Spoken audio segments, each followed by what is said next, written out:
dioic acid. So carboxylic acids, two carboxylic acids can be further oxidized. Methanoic acid and ethane 1,2-dioic acid, which is also known to be oxalic acid. And the oxidizing agents can be, for methanoic acid, they can be tolerance test, a tolerance reagent, which is the silver ions solution in aqueous alkaline medium. You can also use Fehling solution, which contains copper 2 ions. And of course, you can use the two commonly used oxidizing agents such as dichromate, acidified, and manganate acidified. And these are oxidized to carbon dioxide and water. So if you can see the oxidation number, so methanoic acid में oxidation number of carbon is +2, but in carbon dioxide it is +4. It means that carbon is oxidized.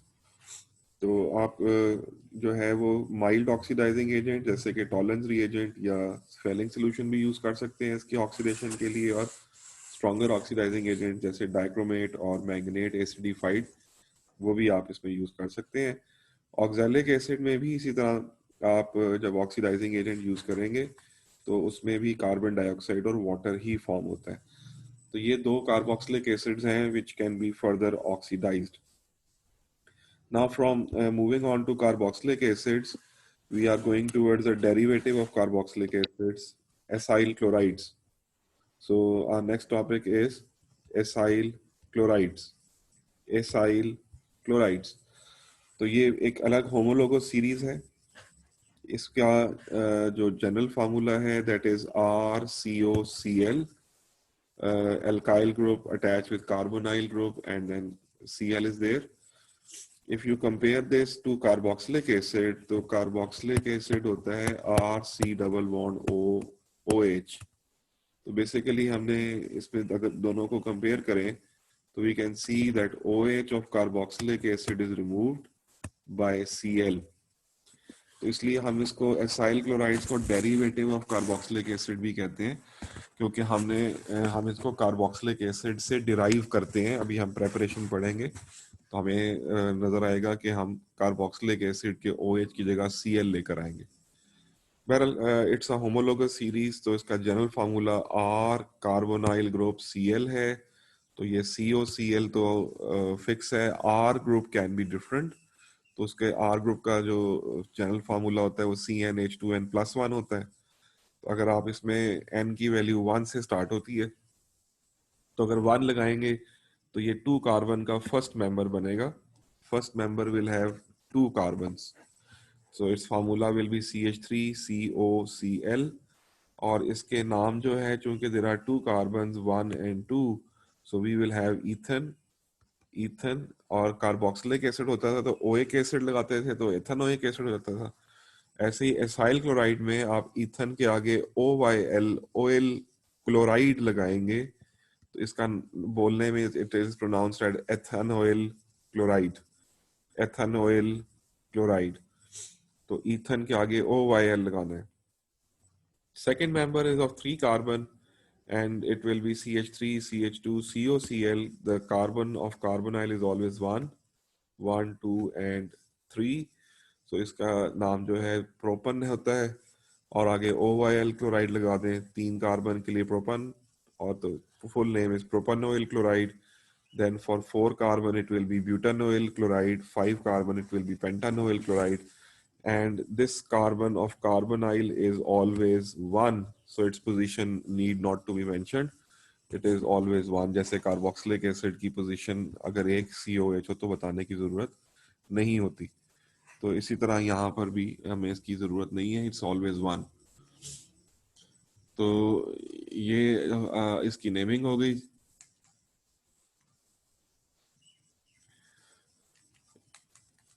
From naming, now we are moving on towards the preparation of acyl chlorides। तो preparation के लिए अभी मैंने कहा था चूंकि ये derivative है कार्बोक्सिलिक एसिड्स का, इसलिए हम इसकी जितनी भी प्रेपरेशन मेथड पढ़ेंगे वो कार्बोक्सिलिक एसिड से ही बनेंगे।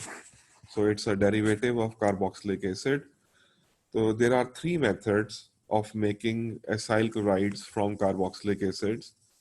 One is reaction with SOCl2, second is reaction with PCl3, and the third is reaction with PCl5. तो ये भी आपको अगर कोरिलेट करें, आपने एएस के कोर्स में पढ़ा था कि अगर आप किसी भी अल्कोहल को हेलोजिनो एल्केन में कन्वर्ट करना चाहते हैं टू RCl में, तो आप OH की जगह Cl लाने के लिए यही रिएजेंट्स यूज करते थे जो अभी हम कार्बोक्सिलिक एसिड के साथ रिएक्ट करेंगे, यानी कि SOCl2 भी यूज कर सकते हैं, PCl3 भी वहाँ यूज होता था और PCl5 भी यूज होता था। तो आप यही वही रिएक्शंस दोबारा पढ़ रहे हैं, लेकिन सिर्फ रिएजेंट जो है कार्बोक्सिलिक एसिड होगा अल्कोहल की जगह पे, और प्रोडक्ट जो है वो हेलो एल्केन की जगह पे एसाइल क्लोराइड होगा। बाकी जो साइड प्रोडक्ट्स हैं वो वही होंगे जो आपने एएस में भी पढ़े थे। So just reminding you of as, अगर आप कार्बोक्सिलिक एसिड को सल्फर ऑक्सी डाइक्लोराइड या जिसको हम थायोनिल क्लोराइड भी कहते हैं उसके साथ रिएक्ट करें, तो SOCl2 से OH डिस्प्लेस होगा, पूरा OH, और Cl जो है एक Cl2 में से वो आके OH की जगह लग जाएगा, तो you will get RCOCl, and SO will combine with one of the O's to form SO2, and H will combine with the remaining Cl to form HCl. So both these SO2 and HCl are gases. They will escape and you will get a pure relatively higher yield of acyl chloride. तो यही चीज, ये same वही चीज है जो alcohol में पड़ा था, उसमें भी आपको हेलोजन एल्केन की हाई यील्ड जो है वो मिल जाती थी, क्योंकि सल्फर डाइऑक्साइड भी गैस है और HCl भी गैस है। उसके अलावा जो PCl3 है, सेम आपने यही रिएक्शन अल्कोहल में भी पढ़ा था। If you react carboxylic acid with PCl3 तो OH पूरा रिप्लेस हो जाएगा बाय Cl उसकी जगह आके लगेगा, तो आपको एसाइल क्लोराइड मिल जाएगा, plus H3PO3 has to be form. तो वो आप बैलेंस करने के लिए इसको 3 कर लें, इसको भी 3 कर लें, तो आपकी इक्वेशन जो है वो बैलेंस हो जाएगी। तो इस तरह आपने ये थोड़ा सा रोटलन ओ लेवल में एएस में भी किया था कि अल्कोहल से RCl तो बनता ही था, लेकिन साथ H3PO3 बनता था। वैसे ही यहाँ पर RCOCl बनेगा और साथ H3PO3 बनेगा। ये प्योर नहीं होगा क्योंकि दोनों सोल्यूशन के अंदर मौजूद है। Number 3 is PCl5। PCl5 जो है कार्बोक्सिलिक एसिड को जब आप करेंगे रिएक्ट उसके साथ, तो RTP पे रिएक्शन होगा। PCl3 में थोड़ा हीट करना पड़ता था, लेकिन यहाँ हीट भी नहीं करना पड़ेगा जैसे SOCl2 में भी नहीं था। तो आपको जो है OH की जगह Cl आके सब्स्टिट्यूट हो जाएगा और RCOCl फॉर्म हो जाएगा। अब थोड़ा सा बाकी जो था वो आपने याद रखना है, POCl3 और HCl, POCl3 प्लस HCl, ये आपके साइड प्रोडक्ट्स हैं। तो इन तीनों रिएक्शंस के थ्रू आप कार्बोक्सिलिक एसिड को एसाइल क्लोराइड में चेंज कर लेते हैं। सो ये सारे रिएक्शंस और कंडीशंस सब आपने A1 में पढ़ी हुई हैं, when you convert alcohol to haloalkanes. वैसे ही अगर आप कार्बोक्सिलिक एसिड को इन रिएक्टेंट से रिएक्ट करेंगे, रिएजेंट से रिएक्ट करेंगे, तो आपको एसाइल क्लोराइड्स मिल जाएंगे। तो कार्बोक्सिलिक एसिड से एसाइल क्लोराइड बनाना बहुत ही इजी था, वही रिएक्शन से जो आपने A1 में भी पढ़े हुए थे।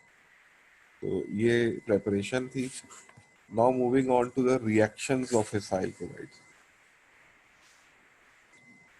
तो रिएक्शंस ऑफ एसाइल क्लोराइड में जो फर्स्ट रिएक्शन हम पढ़ेंगे, that is hydrolysis of acyl chloride. So when we say hydrolysis, it means that we are dealing with a reaction with water.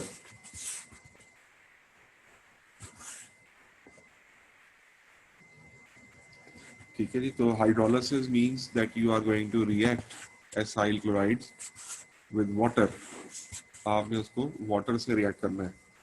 तो एसाइल क्लोराइड्स को जब हम वाटर से react करते हैं तो हमें नजर आता है, एक्सपेरिमेंटल ऑब्जर्वेशन ये है कि reaction is very rapid at RTP If you react it with cold water, means you react it with water at room temperature, the reaction is very rapid and violent, और आपको मिस्टी white fumes निकलते हुए फौरन दिखाई देते हैं as soon as you'd start adding drops of water into the acyl chloride such as ethanol chloride और propanol chloride, किसी में भी आप डालेंगे तो एसाइल क्लोराइड में वाटर डालेंगे तो आपको जो है रूम टेम्परेचर पर बहुत तेज रिएक्शन होगा, वाइट फ्यूम्स ऑफ HCl निकलेंगे और रिमेनिंग सोल्यूशन की पीएच फिर लेस देन 7 हो जाएगी क्योंकि आपको कार्बोक्सिलिक एसिड मिल जाएगा। सो ये बहुत ही रिएक्टिव होने का सबूत दे रहा है reaction. This reaction proves that acyl chlorides are highly reactive. So they are very reactive or highly reactive क्योंकि रिएक्शन की स्पीड बहुत तेज है। आप रूम टेम्परेचर का ऊपर ठंडा पानी डालें तो साथ ही रैपिडली वाइट फ्यूम्स निकलते हैं और पीएच जो है लेस देन 7 हो जाती है, पीएच लेस देन 7 हो जाती है।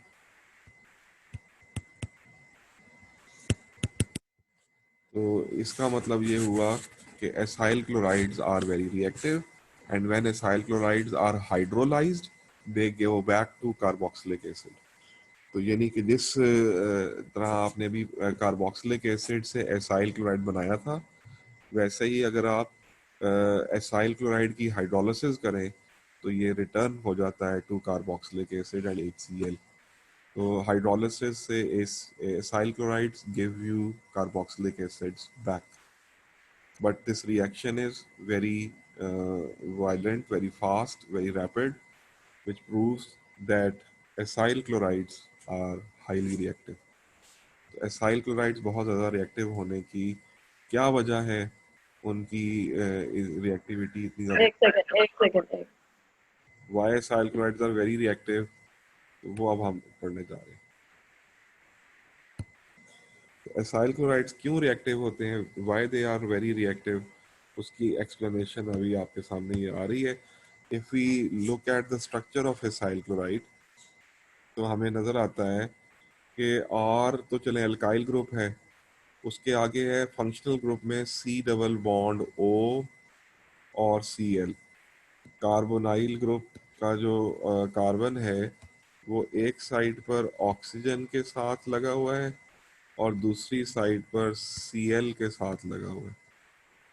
सो एसाइल क्लोराइड का जो ये कार्बन है, carbon of the carbonyl group, it is highly electropositive. Highly electropositive क्यों है? क्योंकि एक साइड पर ऑक्सीजन उसका इलेक्ट्रॉन इंडक्टिवली विड्रॉ कर रहा है, दूसरी साइड पर क्लोरीन उसके इलेक्ट्रॉन को इंडक्टिवली विड्रॉ कर रहा है। तो due to this high electron withdrawing effect on the carbon of the carbonyl group, this carbon is highly electropositive. ये कार्बन बहुत ज़्यादा इलेक्ट्रोपॉजिटिव होता है और इसलिए जो बहुत पॉजिटिव होगा, it is open to attack by a nucleophile and you know that nucleophile is attracted by positive. Nucleophile जो होता है वो अट्रैक्टेड बाय पॉजिटिव चार्ज और ये इलेक्ट्रॉन पेयर डोनर होते हैं और ये उनको इलेक्ट्रॉन पेयर डोनेट करते हैं। तो कार्बन ऑफ कार्बोनाइल ग्रुप जो है, it is highly positive due to the two electronegative atoms, जिसकी वजह से ये ओपन टू अटैक है by the nucleophile at room temperature, क्योंकि बहुत ज़्यादा पॉजिटिव चार्ज का इसके अंदर करेक्टर है। अब क्या होगा, न्यूक्लियोफाइल इसके ऊपर आके लगेगा और कार्बोनाइल ग्रुप के ऊपर अटैक कर देगा और Cl जो है चला जाएगा। तो अगर ये न्यूक्लियोफाइल हाइड्रोक्साइड होगा पानी से आया हुआ तो आप खुद ही देख लें कि वहाँ पर OH लग जाएगा और Cl नेगेटिव जो है वो चला जाएगा। तो इस तरह आपका एसाइल क्लोराइड वापस कार्बोक्सिलिक एसिड में कन्वर्ट हो जाएगा। तो ये इसकी रिएक्टिविटी की रीज़न है that carbon of the carbonyl group is highly electropositive and it readily immediately reacts with a nucleophile to give the products. तो इसलिए इसकी रिएक्टिविटी बहुत ज़्यादा होती है। तो सिंपल सी वजह है, कोई लॉन्ग डिटेल देने की जरूरत नहीं होती, बट ये है कि एसाइल क्लोराइड रूम टेम्परेचर पे बहुत तेज़ी से रिएक्शन करेंगे। आगे जितने भी आप रिएक्शंस देख रहे हैं, जैसे भी अपने वाटर से किया कि वो रूम टेम्परेचर पर हुआ, और ठंडे पानी से वायलेंट रिएक्शन हुआ। इसकी रीज़न कि carbon of the carbonyl is highly electropositive and it is open to attack by nucleophile. तो ये इसकी रीज़न थी कि हाई रिएक्टिविटी की, और इसी हाई रिएक्टिविटी को अब हम जो है वो कंपेयर करेंगे ease of hydrolysis. We will be comparing the ease of hydrolysis, ease of hydrolysis, कौन ज़्यादा आसानी से हाइड्रोलाइज होता है। We will compare acyl chloride, then haloalkane and phenyl chloride, जिसको हम एराइल क्लोराइड भी कहते हैं या क्लोरोबेंजीन भी कहते हैं। एराइल क्लोराइड या क्लोरोबेंजीन, इनको आपस में कंपेयर करेंगे कि सबसे आसानी से कौन सा है जो हाइड्रोलाइज होगा। Which one of them can be the easiest to hydrolyze, and then which of them will be the difficult to hydrolyze. तो आपको मैंने through out when I started the chapter of organic chemistry in A2, I told you कि हमारे इस course में बहुत सारे comparisons हैं। कंपैरिजन हैं, आप उनमें एक्सप्लेनेशंस के क्वेश्चंस जो हैं वो आते हैं। So up till now you have studied the comparison of जो है phenol, acidity of phenol with ethanol and water. फिर आपने comparison of acidity of carboxylic acid with phenol भी पढ़ा था, जिसमें आपने कार्बोक्सिलेट आयन की रेजोनेंस स्ट्रक्चर्स पढ़ा था। फिर आपने comparison of ethanoic acid with chlorine substituted ethanoic acid के साथ किया था। अब आप करने जा रहे हैं एक और comparison, which is the comparison of ease of hydrolysis of acyl chloride compared with halogenoalkane or alkyl chloride and phenyl chloride. तो तीनों क्लोराइड्स को आपस में कंपेयर करेंगे कि इनमें से सबसे आसानी से कौन सा है जो हाइड्रोलाइज होगा। तो उसके लिए पहले तो हम उसका ट्रेंड देख लेते हैं। The trend is that acyl chloride is the easiest to hydrolyze and phenyl chloride is the most difficult to hydrolyse. बल्कि कुछ बुक्स तो कहती हैं, इसमें लिखा हुआ है कि ये एराइल क्लोराइड जो है ये हाइड्रोलाइज होते ही नहीं है। तो इसका मतलब ये हुआ कि एसाइल क्लोराइड में आप अभी मैंने दिखाया था hydrolyse mean reaction with water.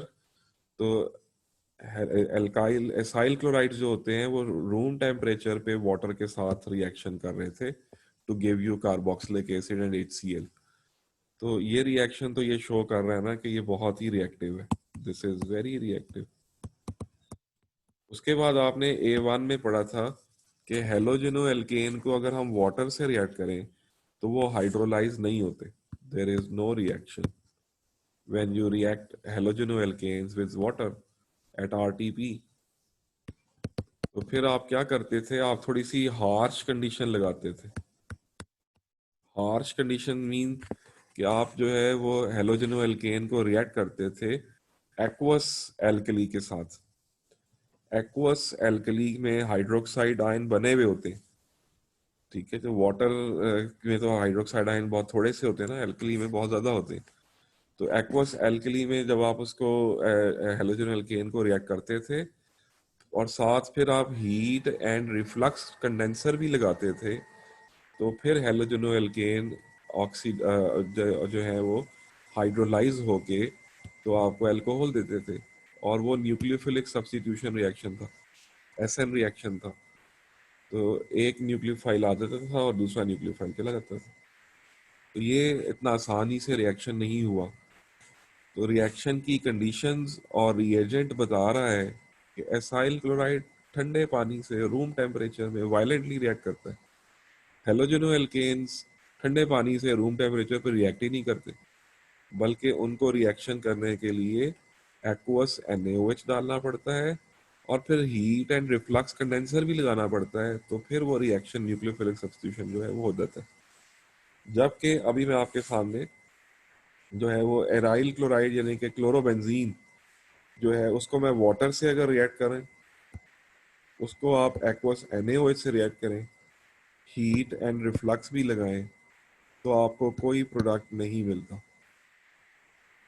No product will be obtained. इसकी क्या वजह है?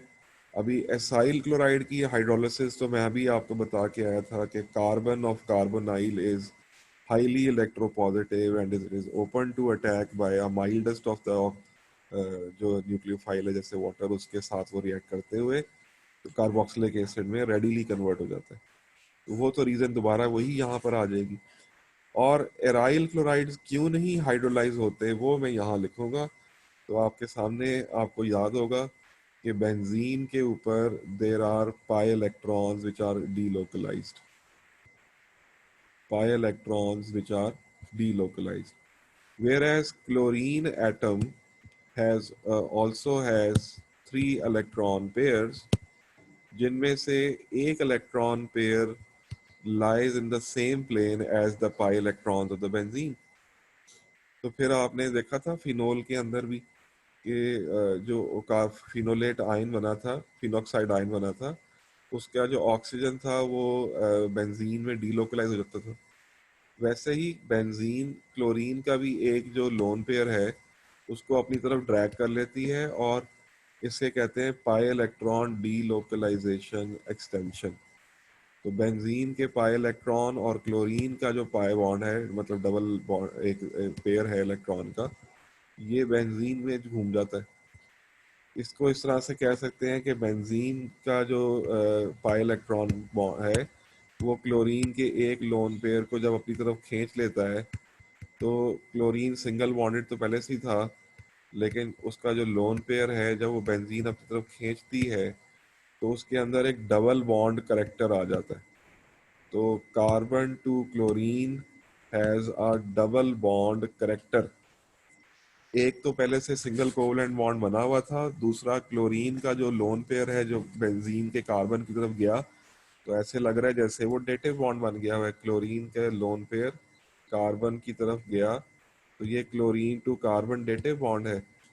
इस डेटिव बॉन्ड की वजह से, आप डेटिव बॉन्ड भी कोवलेंट होता है तो हम कहेंगे कि it cannot be hydrolysed due to CCl bond has a double bond character, and this is because of the pi electron delocalization extension, or benzene withdraws the electron of chlorine towards itself, जिसकी वजह से CCl bond मजबूत हो जाता है, strong bond, and therefore it is difficult और impossible to hydrolyse.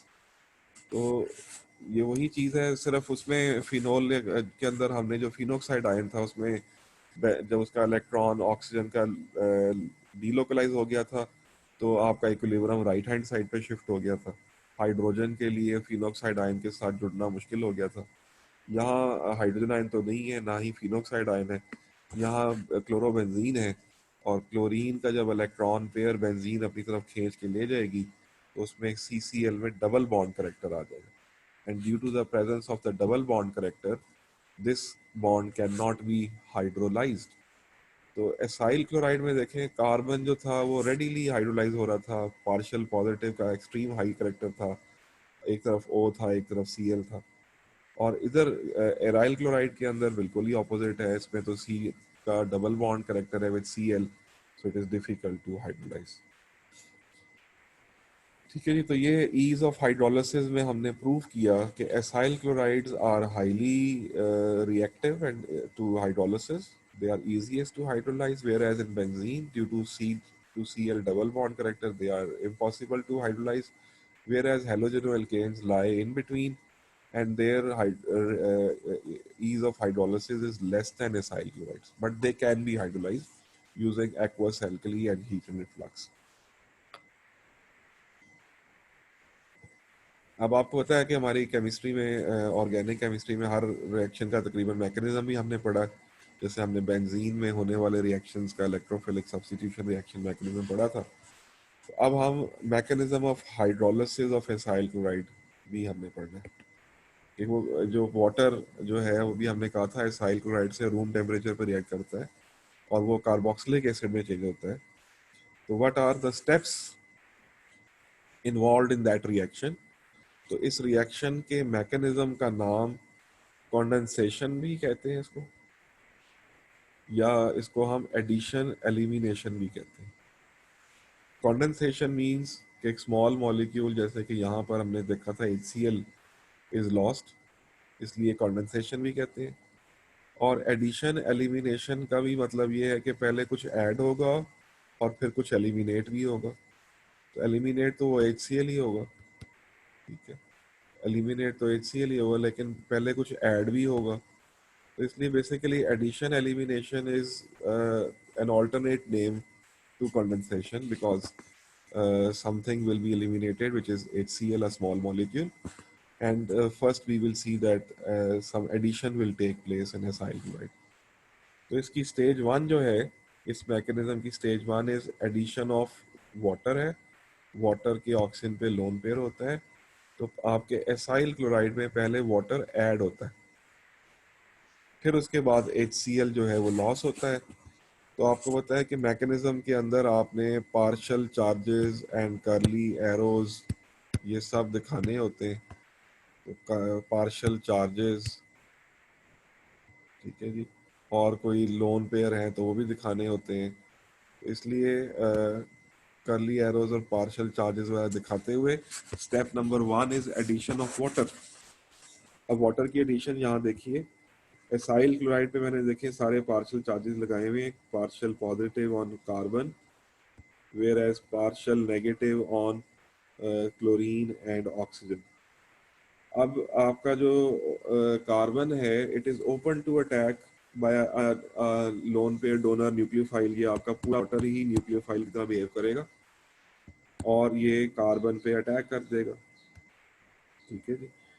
इसके बाद कार्बन के चूंकि 4 बॉन्ड्स ऑलरेडी बने हुए थे, 1 2 और 2 ऑक्सीजन के साथ, तो ऑक्सीजन का pi bond is easier to break. तो इसलिए ये देख रहे हैं आप, ये ऑक्सीजन के ऊपर ब्रेक हो गया।